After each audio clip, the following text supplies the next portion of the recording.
Kadang hidup menamparmu lewat tangan orang lain. Bukan karena kamu lemah, tapi karena semesta ingin tahu seberapa keras kamu bisa berdiri setelah ditikam. Sakit hati bukan hal yang aneh. Tapi kalau kamu membiarkan luka itu menjamur jadi dendam tanpa arah, kamu cuma buang energi. Kamu akan kalah 2 kali. Pertama saat dilukai, kedua saat jadi bodoh karena terlalu sibuk menuntut balas. Tapi begini, kadang orang yang menyakitimu tak pantas mendapatkan balasan langsung.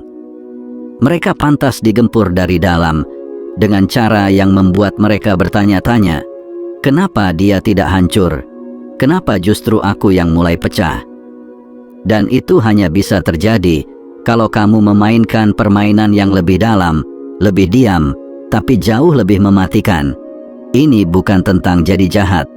Ini tentang jadi sangat sadar, sangat kuat, sangat tidak terpengaruh, sampai kehadiranmu sendiri jadi ancaman. Maka inilah 7 cara brutal tapi cerdas untuk membuat orang yang pernah menyakitimu kena mental. Bukan dengan menghancurkan mereka secara fisik, tapi dengan menciptakan versi dirimu yang terlalu tinggi untuk dijangkau oleh siapapun yang berniat merendahkanmu. Dan percayalah, orang yang pernah menyakitimu akan mulai menggigit lidah mereka sendiri. Pertama, bungkam dirimu, biarkan mereka berteriak sendiri. Ketika seseorang menyakitimu, insting pertamamu biasanya ingin menjelaskan diri, ingin membela harga diri, ingin berteriak bahwa kamu tak pantas diperlakukan begitu. Tapi sialnya, semakin kamu bicara, semakin kamu memberi mereka panggung.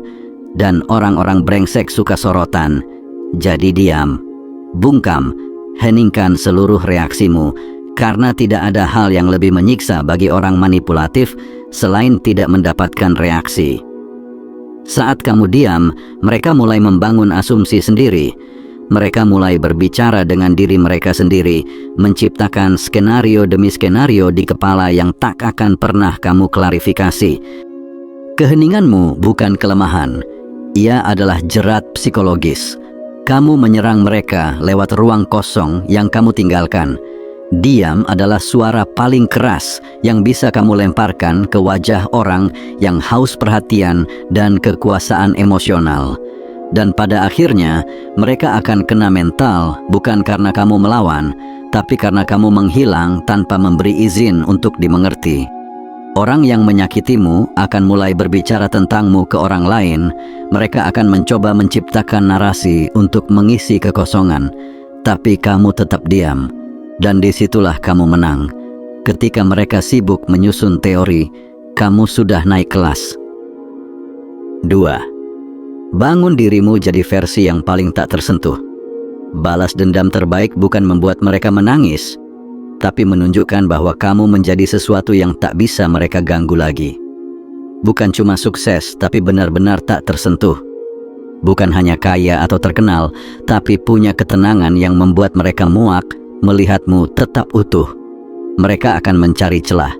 Mereka akan berharap kamu gagal, berharap kamu kacau, tapi kamu naik level.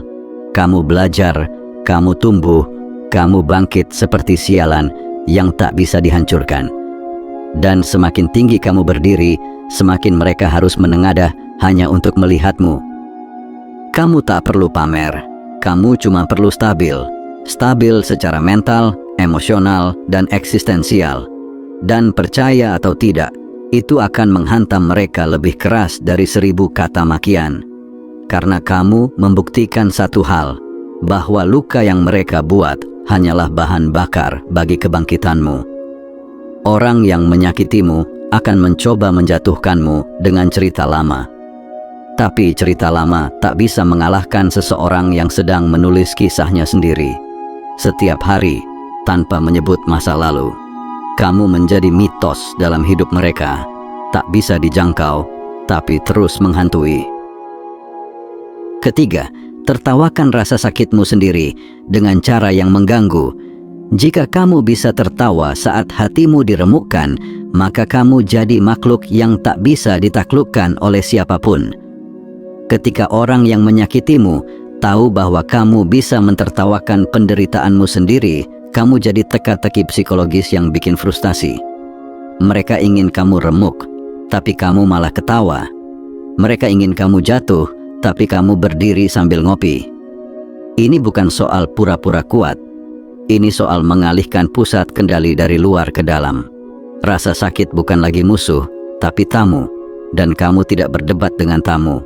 Kamu hanya menyajikan teh dan berkata, "Silakan duduk, tapi jangan terlalu lama." Dan sialnya orang-orang benci melihatmu tidak hancur. Saat kamu mengolok-olok lukamu sendiri, kamu mengubahnya jadi senjata. Kamu membuatnya tak bisa dipakai lagi untuk melawanmu. Kamu jadi kebal, dan orang toksik yang menyakitimu merasa seperti pecundang karena gagal menghancurkanmu. Karena tak ada kemenangan yang lebih menyakitkan bagi musuh selain melihatmu tertawa dari puing-puing yang mereka ciptakan. Kamu jadi semacam hantu, bukan karena kamu tak terlihat, tapi karena kamu tak bisa dihancurkan oleh metode biasa. Kamu membuat rasa sakit jadi lelucon pribadi, dan orang yang menyakitimu, mereka hanya jadi bagian punchline. Keempat, bongkar topeng mereka secara elegan, tanpa bicara. Setiap orang yang menyakitimu biasanya menyembunyikan sesuatu. Mereka menyembunyikan topeng moral, reputasi sosial, atau citra baik yang mereka bangun di depan publik. Dan jika kamu tahu sisi gelap mereka, itu keuntunganmu. Tapi jangan terburu-buru meledakkannya. Cara terbaik menghancurkan topeng adalah dengan tidak menyentuhnya sama sekali. Biarkan mereka memakainya terlalu lama. Karena semua topeng akan gatal jika dikenakan terus-menerus. Lambat laun, mereka akan goyah. Dan publik akan mulai mencium bau busuk dari balik senyum mereka. Tugasmu hanya satu. Jaga integritasmu sendiri. Jangan bereaksi. Jangan menyebar gosip. Jangan buka aib. Saat kamu tetap elegan, kamu menciptakan kontras. Dan kontras itulah yang menyiksa mereka. Orang akan mulai membandingkan. Mereka akan melihat siapa yang stabil dan siapa yang kepanasan. Dan ketika mereka mulai membuka diri sendiri karena tekanan batin, kamu hanya perlu satu hal, menjadi saksi diam yang menyimpan rahasia dengan dingin. Pada akhirnya, yang menghancurkan mereka bukan mulutmu, tapi beban dari topeng mereka sendiri, dan itu jauh lebih kejam, karena kamu tidak pernah menyentuh mereka, tapi mereka tetap jatuh. 5. Jangan pernah membalas, tapi pastikan mereka tahu kamu tahu. Kamu tidak perlu membalas, tapi kamu juga tidak perlu berpura-pura bodoh. Salah satu pukulan paling sadis adalah memperlihatkan bahwa kamu tahu semuanya, tanpa harus mengatakan sepatah kata pun. Kamu tidak menuduh, tidak menyindir, tidak menjerit, tapi tatapanmu berubah. Sikapmu dingin, jarakmu presisi, keberadaanmu jadi sunyi yang menyiksa. Orang yang menyakitimu ingin dua hal, kekuasaan dan impunitas. Mereka ingin melukai tanpa konsekuensi. Tapi ketika kamu tahu dan tidak bereaksi, kamu menghancurkan keduanya. Kamu menghilangkan ilusi dominasi. Kamu menjadi pantulan cermin yang tak bisa dibohongi. Dan yang paling menyakitkan bagi orang manipulatif adalah sadar bahwa kamu melihatnya terekspos tanpa kamu menjamah.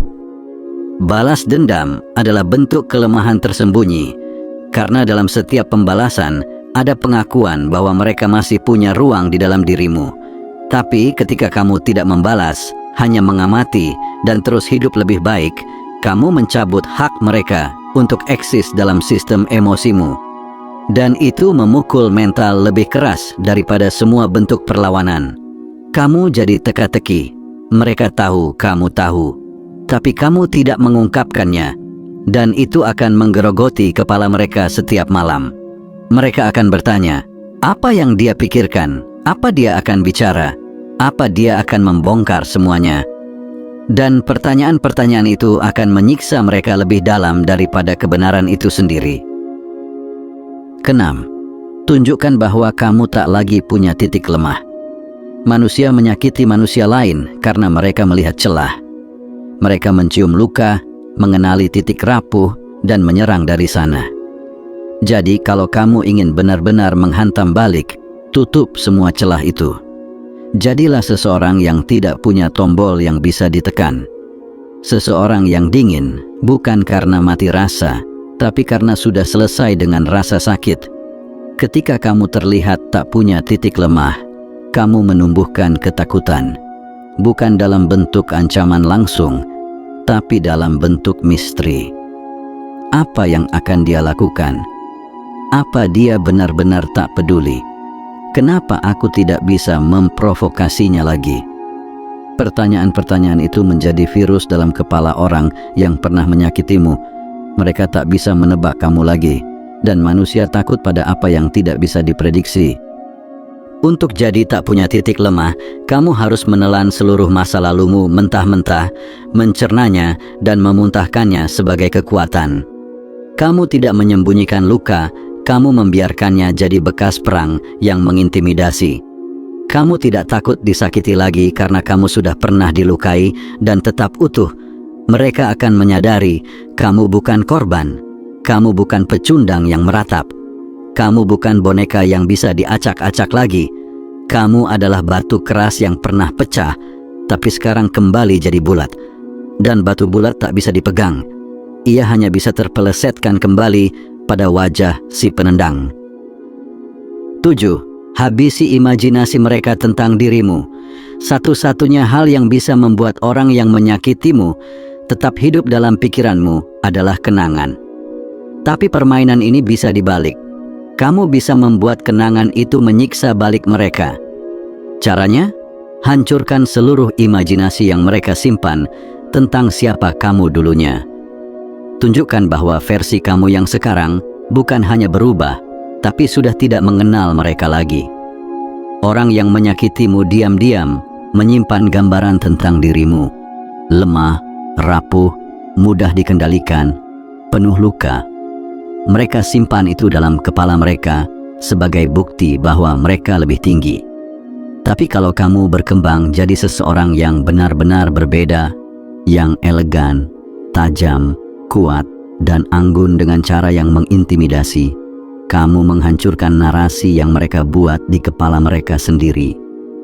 Setiap kali mereka mengingatmu, mereka tak akan bisa menghubungkanmu lagi dengan sosok yang dahulu mereka lukai. Dan itu akan menghantui mereka. Kamu jadi seperti ilusi yang mereka pikir mereka kuasai, tapi kini berubah jadi entitas asing yang tidak bisa disentuh. Mereka kehilangan kendali. Dan tidak ada yang lebih membuat manusia toxic stress dibanding kehilangan kontrol atas narasi. Kamu tidak hanya membuat mereka kehilangan kamu, kamu membuat mereka kehilangan versi tentang kamu yang pernah mereka gunakan untuk merasa superior. Dan sekarang setiap kali mereka melihatmu, mereka hanya melihat bayangan dari seseorang yang tak bisa mereka paham lagi. Itu bukan luka, itu pemusnahan psikologis. Kamu tidak perlu jadi iblis untuk membuat seseorang kena mental. Kamu hanya perlu jadi seseorang yang tidak bisa dijatuhkan dengan metode lama. Seseorang yang tetap tenang saat dihina, tetap tumbuh saat dilukai, tetap kuat saat ditinggal, dan tetap diam saat difitnah. Kamu jadi semacam misteri yang tak bisa mereka pecahkan, dan misteri itu akan menghantui mereka seumur hidup.